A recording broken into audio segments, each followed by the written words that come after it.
శ్రేణులు ఆందోళనలు చేపట్టడం అనేది అక్కడ ఉద్రిక్త పరిస్థితులు నెలకొన్నాయని చెప్పచ్చు. ఇంకా ఏదైతే కాన్ఫ్లిక్ట్ ఉన్నటువంటి కార్పొరేషన్ సంబంధించి ప్రశాంతంగా ముగిసిందని చెప్పొచ్చు. కొత్తగూడెం కార్పొరేషన్ సంబంధించి కూడా సిపిఐకి సంబంధించి ఏదైతే గణేష్ మేయర్గా కూడా ప్రమాణ స్వీకారం చేశారు. అదేవిధంగా కరీంనగర్ ఉత్కంఠ తెరలేపినటువంటి కరీంనగర్ మేయర్ పీఠాన్ని ఎటకేలకు ఏదైతే బీజేపీ కైవసం చేసుకుంది. నాటకీయ పరిణామాల మధ్య అక్కడ బీఆర్ఎస్కి సంబంధించిన అంటే బీఆర్ఎస్ పార్టీ అక్కడ దూరంగా ఉంటున్నట్టు ప్రకటించడంతో కూడా ఇక్కడ బీజేపీ ఏదైతే క్లియర్గా మెజారిటీ సాధించడం అక్కడ మేయర్ బీజేపీ కైవసం చేసుకుంది. అయితే కాంగ్రెస్ ఆరోపణ చేస్తుంది. ఇప్పటికీ కూడా మరొకసారి బీజేపీ బీఆర్ఎస్ బంధం బయటపడింది. బీజేపీ కోసమే బీఆర్ఎస్ సైలెంట్ అయిందంటూ కూడా పెద్ద ఎత్తున అక్కడ ఆరోపణలు కాంగ్రెస్ ఏదో చేస్తున్న పరిస్థితి కనిపిస్తుంది. సో ఈ క్రమంలో కూడా ఇటు పటాన్చెరు నియోజకవర్గానికి సంబంధించిన కూడా ఎమ్మెల్యే గూడెం మైపాలరెడ్డి ఏకంగా కాంగ్రెస్ పార్టీలో చేరడం అదేవిధంగా బీఆర్ఎస్ అభ్యర్థులు గెలిపించి వారిని బీఆర్ఎస్ మున్సిపాలిటీ చైర్మన్ ప్రమాణ స్వీకారం చేయించే కార్యక్రమం చేపట్టారు. మరొక వైపు ఒకే వాహనంలో కూడా ఏదైతే బీజేపీ ఎంపీ రఘునందన్ రావు అదేవిధంగా ఎమ్మెల్యే గూడెం మైపాలరెడ్డి రావడం అనేది చర్చనీయాంశంగా మారింది. సో ఈ క్రమంలో కూడా ఈ విధంగా రాష్ట్ర వ్యాప్తంగా కూడా మున్సిపల్ చైర్మన్లు అదేవిధంగా మేయర్ల ఎంపిక. నిజామాబాద్ విషయానికి వస్తే కూడా నిజామాబాద్లో కూడా ఏదైతే ఉత్కంఠగా తెరలేపుతుందని చెప్పొచ్చు. నిజామాబాద్ మేయర్ ఎట్టకేలకు కాంగ్రెస్ కైవసం చేసుకుంది. అయితే జగిత్యాల నాటకీయ పరిణామాల జగిత్యాలకు సంబంధించి ఏదైతే అధికార పార్టీలో రెండు వర్గాలుగా ఇటు జీవన్ రెడ్డి వర్గం అదేవిధంగా ఇటు ఎమ్మెల్యే సంజయ్ వర్గాలు ఇప్పటికే విడిపోవడం అంటే అంతకుముందు విడిపోవడం అదేవిధంగా క్యాంప్ రాజకీయాలు చేయడం హైకమాండ్ పెద్దల్ని ఏసీ సెక్రటరీ అదేవిధంగా మంత్రి అడ్డూరు లక్ష్మణ్ని కలవడంతో పాటు దానికి సంబంధించిన మొత్తం అంటే తమ వర్గానికి సంబంధించి ఖచ్చితంగా చైర్మన్ వైస్ చైర్మన్ పదవులు ఇవ్వాలంటూ కూడా ఎవరికి వారు హైకమాండ్ దగ్గర తమ వాదనలు వినిపించిన నేపథ్యంలో కూడా జీవన్ రెడ్డి కొన్ని కీలక విషయాలు కూడా ప్రస్తావించారు. సో సీనియర్ అదేవిధంగా కాంగ్రెస్ పార్టీ తనకు 16 బీఫామ్లు ఇస్తే 9 మందిని గెలిపించారు కాబట్టి నిజమైన కాంగ్రెస్ వాళ్ళకి చైర్మన్ ఇవ్వాలంటూ కూడా చెప్పిన నేపథ్యంలో కూడా హైకమాండ్ మొత్తానికి సంజయ్ వర్గానికి సంబంధించిన ఏదైతే అభ్యర్థికి చైర్మన్ పదవిని కట్టిపెట్టి ఏదైతే సీల్ కవర్లో పేరు పంపించిన పరిస్థితి. సో ఈ క్రమంలో కూడా మొత్తం రాష్ట్ర వ్యాప్తంగా కొనసాగుతుంది. అదేవిధంగా ఉద్రిక్త పరిస్థితులు అదేవిధంగా ఇటు ఏదైతే ఇబ్రహీంపట్నంలో రాళ్లు రూకున్న పరిస్థితి ఒకవేళ గాయమైన పరిస్థితి కనిపించింది.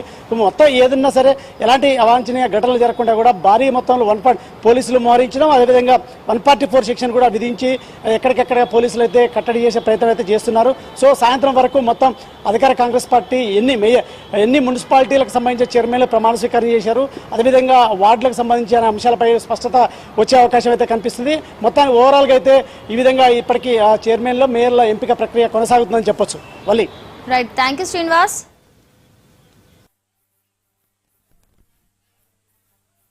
నిజామాబాద్ కార్పొరేషన్ మేయర్ ఎన్నికల్లో కీలక పరిణామం చోటు చేసుకుంది. కాంగ్రెస్ ఎంఐఎం బీఆర్ఎస్ సభ్యుల మద్దతుతో కూరగాయల ఉమారాణి మేయర్ గా ఎన్నికయ్యారు.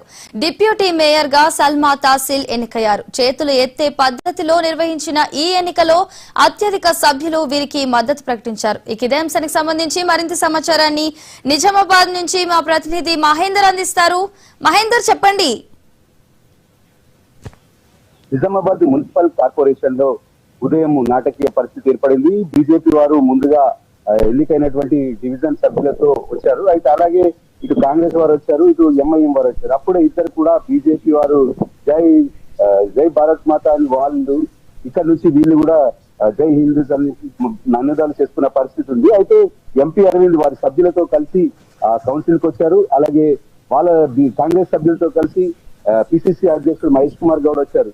అయితే ఓట్ల పద్ధతిలో చేతులెత్తి ఓట్లు వేసే పద్ధతిలో ఎన్నిక జరిగింది. అయితే కూరగాయల ఉమారానికి 34 మంది సభ్యులు మద్దతు తెలిపారు. ఇటు బీజేపీ, బీఆర్ఎస్, కాంగ్రెస్, ఎంఐఎం ముగ్గురు కలిసి కాంగ్రెస్ అభ్యర్థికి మద్దతు తెలిపారు. అలాగే మన డిప్యూటీ మేయర్ కూడా సేమ్ అదే విధంగా చేతులు లేపే పరిస్థితి వచ్చింది. దాంతో కాంగ్రెస్ పార్టీ ఇటు మేయర్ పీఠాన్ని అటు డిప్యూటీ మేయర్ పీఠాన్ని కైవసం చేసుకుంది. అదే బీజేపీ పార్టీకి 31 కోట్లు మాత్రమే వచ్చాయి. దీంతో వారు స్వచ్ఛందంగా బయటకు వెళ్ళిపోయిన పరిస్థితి. అయితే ఈసారి నైతికంగా మేమే గెలిచాము అని ఎంపీ అరవింద్ అన్నారు.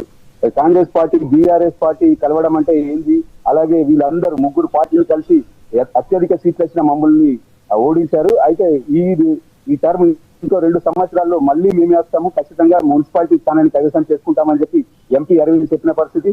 అలాగే పిసిసి అధ్యక్షుడు మాట్లాడుతూ 2 సంవత్సరాల అభివృద్ధిని చూసి ఇటు ఎంఐఎం కానీ బీఆర్ఎస్ కానీ ఇటు ప్రజలు కానీ మద్దతు తెలిపారు. అందుకే మేము అభివృద్ధి చేసి చూపిస్తామని చెప్పేసి పిసిసి అధ్యక్షుడు మహేష్ కుమార్ గౌడ్ చెప్పిన పరిస్థితి, మత విద్వేషాలు రెచ్చగొట్టి మేము ఓట్లను సంపాదించలేదు, మా యొక్క నీతికి నిజాయితీకి మేము ఇచ్చినటువంటి అభివృద్ధి ఫలాలను చూసే ఓటర్లు ఓటు వేశారని చెప్పి మహేష్ కుమార్ గారు చెప్పిన పరిస్థితి. Right, thank you Mahender.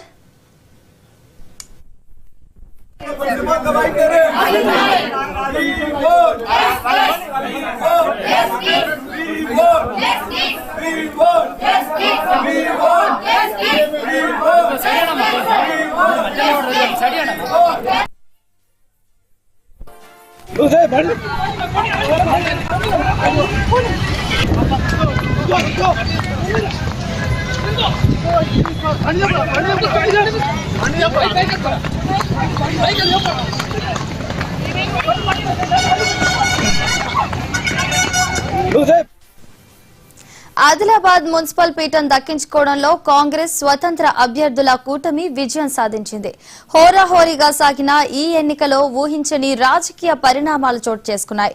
Municipal chairman గా 45వ వార్డు స్వతంత్ర అభ్యర్థి బండారి అనూష ఎన్నికై ప్రమాణ స్వీకారం చేశారు. కాంగ్రెస్ కు చెందిన 11 మంది, ఎంఐఎం కు చెందిన 6 మంది, బీఆర్ఎస్ కు చెందిన 5 మంది స్వతంత్ర అభ్యర్థుల మద్దతుతో మొత్తం 27 మంది సభ్యులు ఆమెకు అనుకూలంగా నిలవడంతో ఆమె ఎన్నిక ఏకగ్రీవంగా ముగిసింది.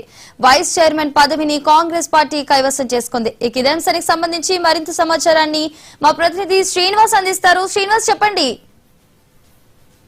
ఉమ్మడి ఆదిలాబాద్ జిల్లాలో 10 మున్సిపాలిటీలు, ఒక కార్పొరేషన్ కు చెందినటువంటి ఈ మున్సిపల్ ఎన్నికలకు సంబంధించి 5 స్థానాల్లో అయితే కాంగ్రెస్ పార్టీ స్పష్టమైనటువంటి మెజార్టీ తోటి ఈ రోజు వాళ్ళ చైర్మన్ అదేవిధంగా మేయర్ అభ్యర్థులు ప్రమాణ స్వీకారం చేసినటువంటి పరిస్థితి ఏర్పడింది. ముఖ్యంగా మంచిర్యాల కార్పొరేషన్ కు మేయర్ గా ధరణి మధుకర్, అదేవిధంగా వైస్ చైర్మన్ గా సల్లా రమ్య, డిప్యూటీ మేయర్ గా సల్లా రమ్య పదవి ప్రమాణ స్వీకారం చేయడం జరిగింది. ఇక్కడ 60 వార్డులకు సంబంధించి కాంగ్రెస్ కు స్పష్టమైనటువంటి మెజార్టీ 44 స్థానాలు రావడం, అంతేకాకుండా బీఆర్ఎస్ నుంచి గెలిచినటువంటి 4 వార్డు సభ్యులు కూడా కాంగ్రెస్ తో చేరడంతో కాంగ్రెస్ కు 48 మెజార్టీ, అదేవిధంగా ఫార్వర్డ్ బ్లాక్ నుంచి ఒక వ్యక్తి కూడా గెలిచిన వ్యక్తి కూడా కాంగ్రెస్ కి రావడంతో 49 మెజార్టీ తోటి రావడం వాళ్ళకి ఇక్కడ ఏకాగ్రీవమే జరిగినటువంటి పరిస్థితి కనిపించింది. కానీ 10 మున్సిపాలిటీలకు సంబంధించి మాత్రం 4 మున్సిపాలిటీలో కాంగ్రెస్ గెలిచినప్పటికీ కూడా 2 చోట్ల స్వతంత్రులు, 1 చోట బీఆర్ఎస్, అదేవిధంగా 3 వాయిదా పడ్డ పరిస్థితి కనిపించింది. ఒకసారి మనం చూసుకున్నట్టయితే కాంగ్రెస్ స్పష్టమైన మెజార్టీతో గెలిచినటువంటి స్థానాలు మనం చూసినట్టయితే చెన్నూరులో స్పష్టమైన మెజార్టీ తోటి కాంగ్రెస్ మెజార్టీ రావడం, అక్కడ కాంగ్రెస్ సంబంధించిన మున్సిపల్ చైర్మన్ గా పెద్దింటి పద్మ అక్కడ ఎన్నికైనటువంటి పరిస్థితి కనిపించింది. అదే లక్షపేటల విషయానికి వచ్చినట్టు అక్కడ